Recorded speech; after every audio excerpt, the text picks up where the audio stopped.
Welcome to AuctionWorx. In this video, we'll explore the multi-currency feature that helps you reach a global audience. With this feature, sellers can create the auctions in their local currency, and users can view the auctions in their own local currency by selecting the currency from the drop-down. Let's take a look at how to enable and use this feature.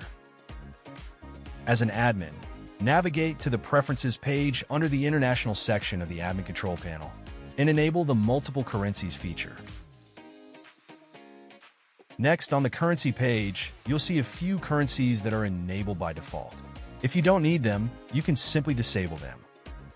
Once that's done, you can enable the currencies you want to accept and set the appropriate exchange rates. You can also test the conversion of one currency to another by entering the amount, selecting from currency into currency, and click the Try It button.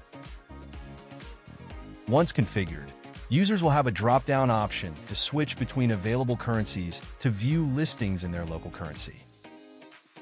And sellers can create listings in their preferred local currency. You can change the default site currency as well. Currently, the US dollar is set as the default, so all listing prices, shipping costs, and site fees are displayed in US dollars. If you switch the default to British pound, all these amounts will automatically be shown in British pound for all users.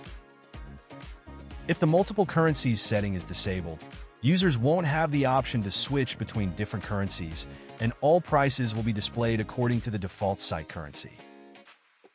This is how the multi-currency feature in AuctionWorx helps you connect with a global audience, making your auctions truly international. Thank you for watching.